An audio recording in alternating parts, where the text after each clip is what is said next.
Hi and welcome back to another Guess the Move. However, this time I've chosen a different format and instead of guessing every move of the game, starting from move 10 or something, I'm just going to guess the last 5 moves of a game. And this time I've chosen the game between Kramnik and Kasparov, a relatively old game from 17 years or what back.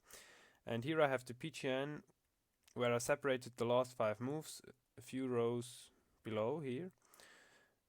And I've already entered the first, 34 moves of the game here in my database program, which we're now going to quickly scroll through without any deep analysis, and then I will try to figure out how to conclude the game just as Kramnik did. So let's see what we have here. It was some kind of a Grünfeld. I've of course entered the game already, so I have seen this. Where actually it seemed to me that not much was going on, as I highly suspected up to here we are still following theory. And then, well, Kasparov here sacrifices his queen for a rook and a bishop. But honestly, I wouldn't even be surprised if this is still prepared up to here. Because, well, I don't know, Kasparov usually is pretty well prepared, and the Grunfeld is a very, very heavy theoretical line, and usually if you have to make such big concession here with black, you wouldn't be really happy if you have to do this without preparation. But if you know it's holdable, maybe you are willing to go into this endgame.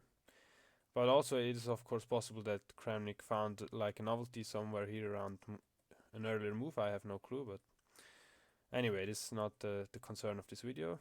I guess you can search for this yourself with a database or something. However, now we arrive at this very technical position where Kramnik kicks the bishop out of b6, destabilizing somewhat the black pieces somewhat. But still, it's not that simple to make progress here with white. Of course, black can only hope for a draw with a fortress here, but yeah, you have to. I mean, as you see, they just move around, and you have to find somehow a winning continuation for white here. Of course, yeah, what Kramnik does here seems very reasonable, just advancing the kingside pawns and try to get to the black king. And this is actually the position where I will start analyzing. It's somewhat unfortunate that the white's king is in check, and the first of 5 moves I have to guess is absolutely forced, which is king f3. But anyway, I'm going to try to figure out the winning variation from here on out. Also, by the way, I did not I selected the random game here. Just one of Kramnik's. I had no clue what kind of position that we would have here. But I guess if we start with the last 5 moves, we will get quite a nice variety of positions, some endgames, some tactical blowout positions, and so on. And this is definitely a technical position here. So let's see what happens after king f3. Well, I mean, black can try to give checks with the rook all the time, like rook d3 check, and in order to win, we have to probably attack the bishop, like king g2, and then black doesn't have any doesn't have checks anymore, but he can move his bishop to say e3, and then the idea would be to play f5, I guess, because after f5, gf, gf, e takes f5. Black's king is somewhat open, and it would be nice if we could somehow pick up a piece like the bishop or the rook with checks, but it's not that easy, of course. Also, we note that black's bishop is somewhat running out of squares, so after king f3, rook d3 check, which is not forced, of course, king g2, bishop e3, we might have we might be able to win a piece without even going for the black king, like queen c4, and then the rook has to move probably to a3, and yeah, it's and then well, that's not so clear, is it? Also, if we could win the a7 pawn, we would easily win with our a pawn. Well, probably easy. Yeah, that will win. But we never win the a7 pawn because black will always protect it with the bishop, of course. So, yeah, I mean, actually, in a game here you can always just move around.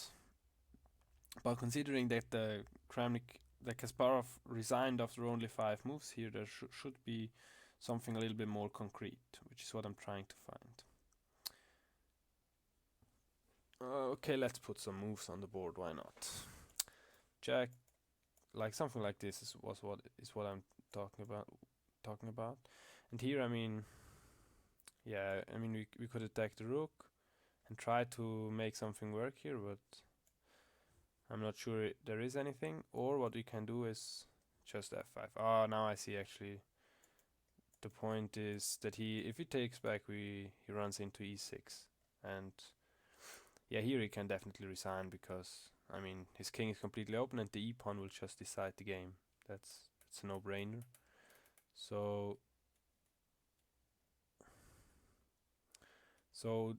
in essence, this means that he cannot take twice, or he cannot take with the e pawn, because if he takes with the e pawn, we will play e6. So he takes here, and now he can try some waiting move, but that's also no, that's not gonna work because white currently threatens just to take on e6. So if black passes, actually we can pass like this, cool stuff.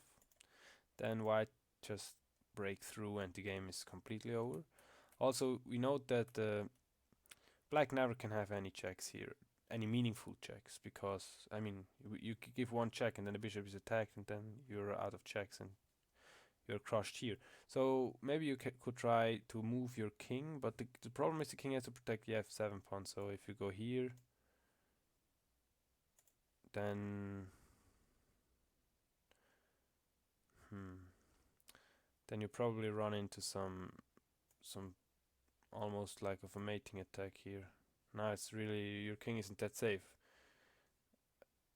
And we will move the queen to e8 probably and just pick up the f7 pawn. I don't see how you protect the f7 pawn here. No, I mean this is just losing. I mean black has no moves, right? I mean, what are you doing here? Why can't I mean, check.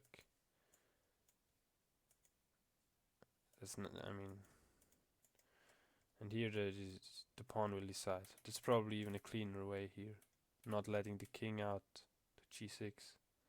Maybe like go here or something like this. Now the king can move and we're threatening check and take f7 and the game is over for sure. Okay, so let's go back here and see if black has any alternative way of defense. So rook d3, after king f3, rook d3 check definitely doesn't work because we attack the bishop, and then we play f5 with tempo and black is simply lost there. That means of course that black will not play rook d3 check. Black might try rook d5, which seems much more sensible in a way because, well, he has to move the rook in order to protect a7. Not necessarily though, because he has discovered checks. So we can never take a7 anyway. But say rook d5, but then still f5 is just winning, is it not? Yes, it is. f5 is just winning. Yeah.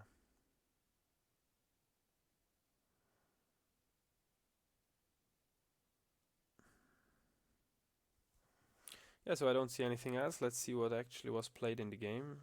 I mean, king f3 is forced, but let's see if black saw Kasparov found a different try, a harder try than rook d3 check. King f3, yes, he played actually rook d5, but I predicted and calculated f5 anyway, so let's see if that is what happened. No, that's actually interesting, because it means that, well, that I'm bad. So he played this strange move. I mean, wow, what's the purpose behind this move? I don't understand it at all. So let's quickly look why this didn't work. Or I guess it doesn't work, or isn't as clear, because otherwise he would have played it for sure. Maybe the problem is that no.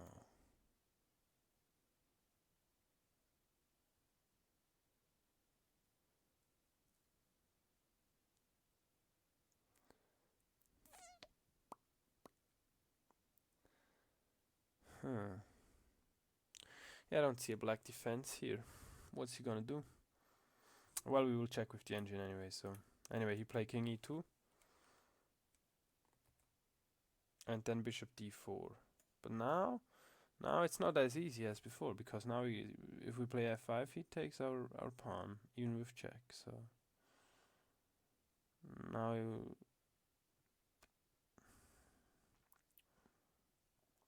white has to come up with some alternative winning plan.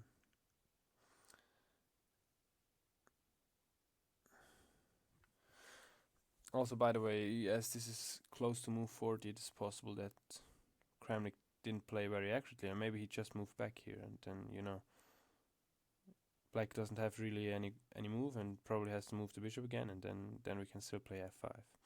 So just marking time here with moving back and forth it is possible, but probably there is a reason behind king e2, and I'm just not seeing it. I mean, another potential idea that I have not considered before is to play g5 and somehow try to make something happen against the king, but actually after g5 I don't see how we ever get the king out of the corner, and well, our king will never be able to help the queen, and the queen alone cannot mate without the pawn closer, like a pawn on f6, then we might mate on g7, but at the moment that is not possible. So yeah, actually I will play king f3 back here, but it's probably not what Kramnik played, but let's check anyway. Oh look, he did king f3, and then Kasparov actually plays g5. He probably saw that f5 is coming if he makes any other move, if he goes back with the bishop, for example. So then my f5 idea before was actually alright, most likely. I mean, we will check with the engine. g5, yeah, that's a move. Undermining our e5 pawn. Now with f5, then bishop takes e5, or rook takes e5. And it isn't all that clear to me. If we take on g5 though, he also takes e5.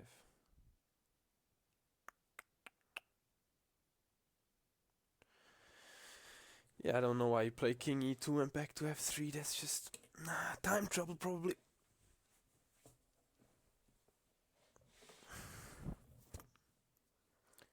What to do here? If we stay, actually does black have a threat? I mean, if he takes an f4, king takes f4, and then he could go to the pawn endgame. Yes, this is not good for white. We cannot allow him to go into the pawn endgame here. Phew.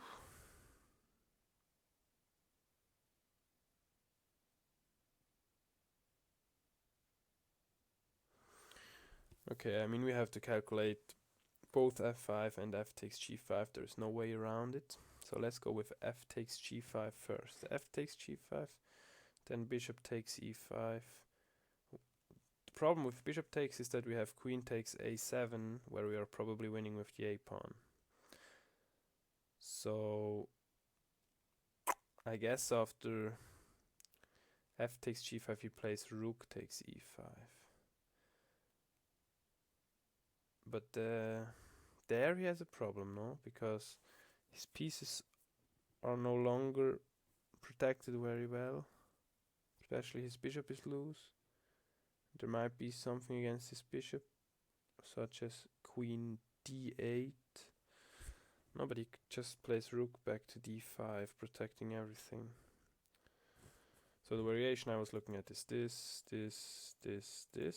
and I don't see, we don't even have a check. But here it feels like there might be something, because the pieces of black's pieces are not very well protected here, somewhat loose. Although rook d5 is of course coming quickly. Restoring balance in his position. Something such as g6, I don't see the point, as it can simply be taken. That is nothing. So if we don't see a move here, and I don't see one, then we cannot take on g5. Simple logic, that is. Therefore, we have to analyze f5. Let's do it first in our head. f5 threatens, of course, to take on e6. Again, bishop takes e5 is probably bad due to queen a7, and the a pawn will most likely decide. So f5, rook takes e5 again. But there, queen d8 is much stronger, as we do not only threaten the bishop, but also to take on g5 with check. So this is winning. Yeah. He cannot protect the pawn with the bishop, as we will. He could. Just thought he can't. Well, if he goes away or plays rook d5, then this is looking ugly. Probably have to go here. Even that is not absolutely clear, but I think when black's king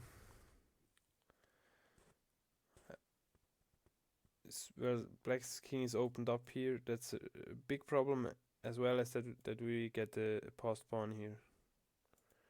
And passed pawns are always good in such endgames. I mean, the cheap pawn might just march and win. Although it's not that clear, but it's definitely better than... It's not that clear to me, I mean, but it's definitely better than taking on g5. So the other critical variation is this, which of course, which protects here, but looks somewhat, unstable. I mean, now if we could attack the rook, I mean, doesn't this just lost, right? No, this maybe. No, he even has bishop f4 here. Right. Oh, but then the a7 pawn is not protected any longer. So maybe this check looks strong. This check is very strong, as this is mate, of course, and this is a nice tactic. Winning the rook. Yes. So you cannot protect the pawn because of f6 check followed by queen g6 check. Winning the rook, and in case you go here with your king, that of course is completely ridiculous. Mate is threatened, f7 is threatened, you're just dead, and if you go king g6 it's the same as before. So yeah, here the best variation we saw so far is, what was it? Rook d5, yeah. This one where white's win is still not completely obvious to me, although I like having a cheap pawn which will be a passed pawn soon. Maybe, but our a pawn is hanging here, so some care still has to be taken.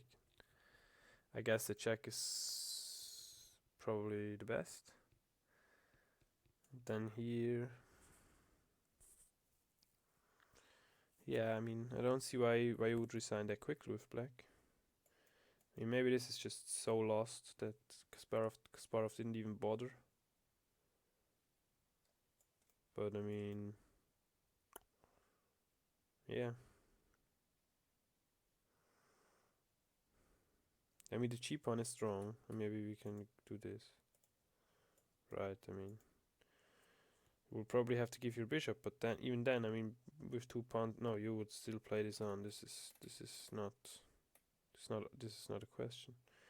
So he will play on if he, in this position, he wouldn't resign for sure, unless I miss something here.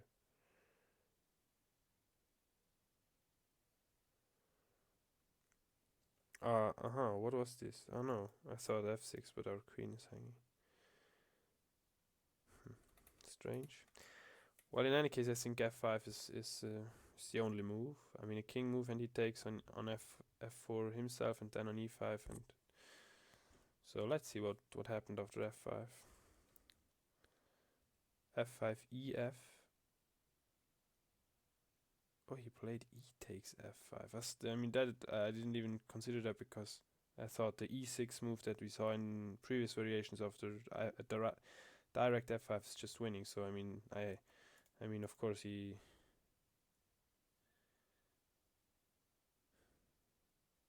played e6 here. I mean, after e6, yeah, e6 is strong. That has to be the move. Yes, and then he resigned. So actually, it's very well possible that Kasparov blundered the game away here with in the very last moves. So, but those were 5 moves, as I said. And now, of course, we will just check those last 5 moves quickly with an engine. I'm not gonna talk about the rest of the game, which is certainly interesting in its own right. So king f3 forced, computer evaluations in such positions are completely meaningless, because they will never understand the concept of a fortress. And yes, I'm actually correct here. You have to play f5, as I said, but that's, as we see, moves 36, time trouble for sure, especially maybe even without increments back in 1998, although I'm not 100% sure. But after f5 you can resign, because, well, we saw the variations, right? We take. Now you can't take because of e6. It's just game over. And if you don't take, well, what are you doing? I mean, you make some move, some waiting move. Well, I kill you. I mean, you're just, yeah, we saw that. Okay, you can attack the queen, but that's not gonna be enough. I mean, it's hoping for cheap tricks. We are never gonna take here, of course. That would be super stupid. But instead, we play the check. King g6, and yeah. Okay, the queen is coming to g8 and takes f7. Game's over.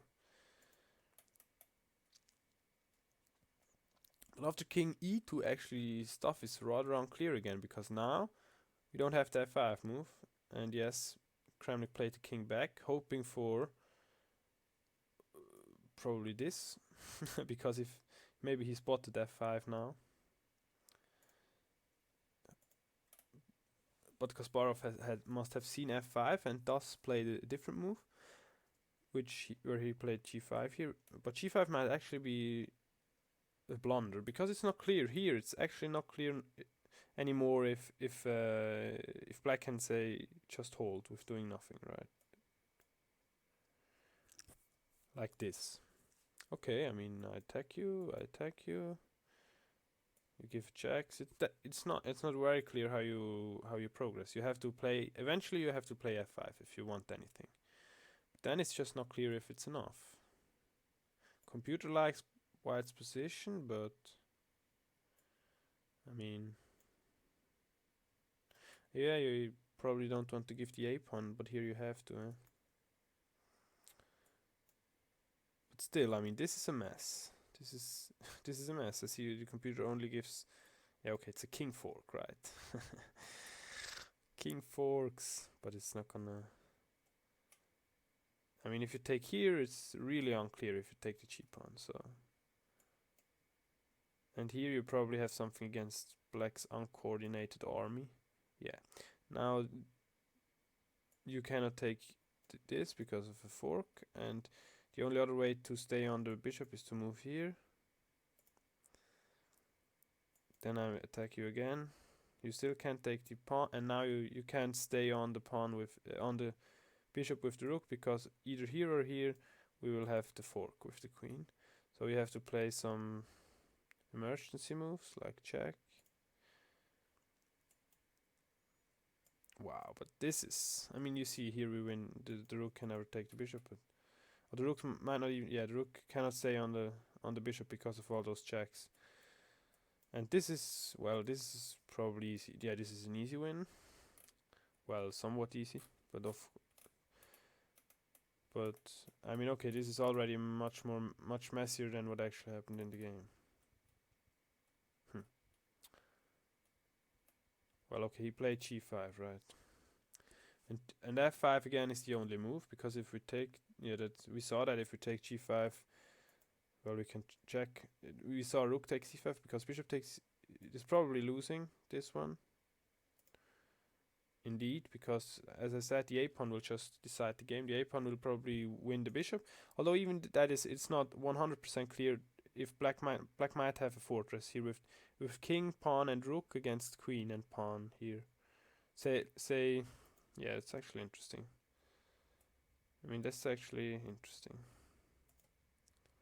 You see, something like this is very interesting, because you see the computer is just saying this is dead lost, but I'm actually not so sure. If the e and g pawns would be off the board, it would be a dead draw. Just rook g6, e6, g6 is a fortress. Can never do anything. But with the pawns, I mean, okay, +4 is indicating a win here. You should check this with a table base though. I mean, I was thinking just doing nothing here, but that's probably not gonna work because of the g pawn. Without the g pawn, oh, and the e pawn is actually kind of bad for you, although.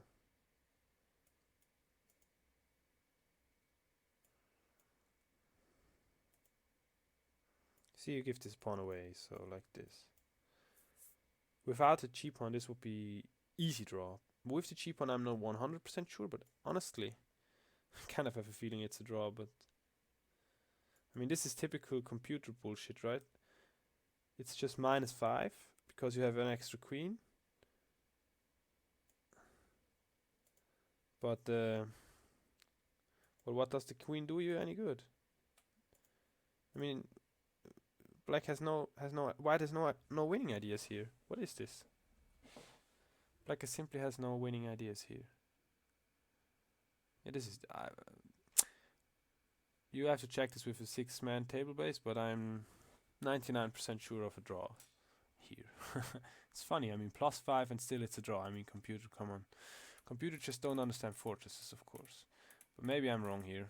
To double check, of course. Yeah.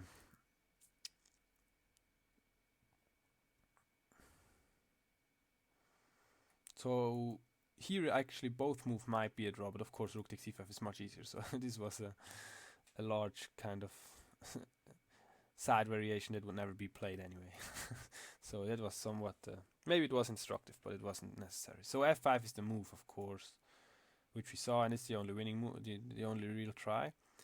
And here Kasparov played this move, which is a blunder indeed, and you can resign here.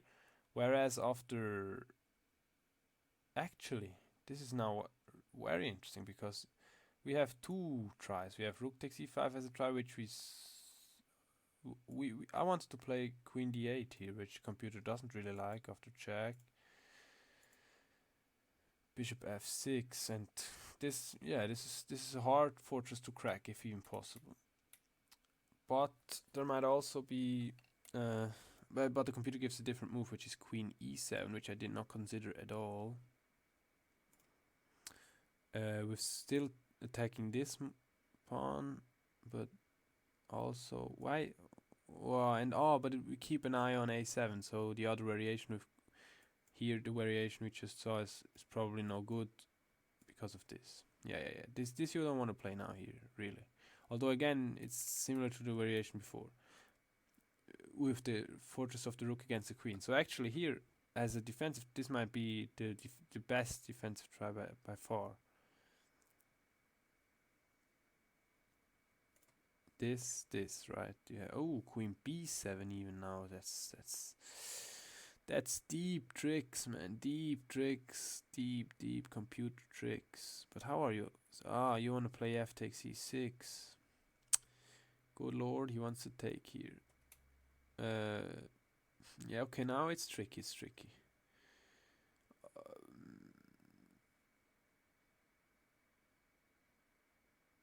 So, yeah, no, we can't take a5 as much as we want, it's just lost. So something like king f6. Fe, king f6. Yeah, now it's gonna be hard to construct your fortress again. Because the king is already so far out.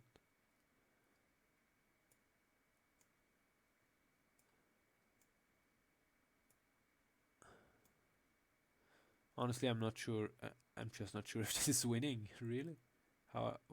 What is this? Isn't this just the same as before? I mean, ooh, this computer doesn't like it all. Queen e7. Something like this. Let's say. Oh, that's also not good. Queen e5 is a threat. King g6. I mean, the question is if white can do something like trade the queen against both rook and bishop and then queen with the a pawn, but it's not that obvious to me. But it's of course very tricky to play over the board here. But something like this. Queen f5 here. We want to go here anyway. Check. Okay, we go here. Queen takes g5. It doesn't matter. Queen e5. King j8. And now our idea is we will eventually sacrifice this bishop for this pawn, and the game is a draw, as we saw before. I mean,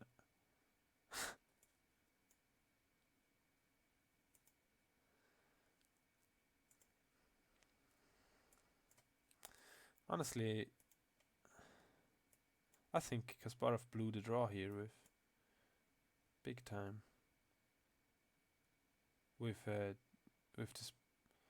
this e takes f5 blunder allowing e6. Because here, I mean, that's the position from before. I mean, I will check with the tablebase now, but not on video. But I mean, actually, this is crazy endgame. So if we recap here quickly, what happens here after this rook d5, Kramnik has a clear win with playing f5, opening up the king directly. But in time trouble, he misses the move and plays king e2, which allows Kasparov to potentially set up a fortress here, which very well might be enough to draw. But Kasparov has to be wary of this f5 break, and he replays g5 himself, which, in my opinion, is still enough to draw after f5, which is the only move. And now here, going with bishop takes, and then okay, eventually you will lose the a7 pawn, but you hope to construct this fortress with king and rook. I mean, it's very well possible that I'm missing something, but even with an engine, it's very hard for me to figure this out. In any case, it is clear that Kasparov here blundered the game immediately away, after which he can just resign after e6. So, well, those are the really hard positions in chess. When even with a chess engine and like a quarter hour of analyzing, you're just not sure what's actually going on. And well, thanks for watching.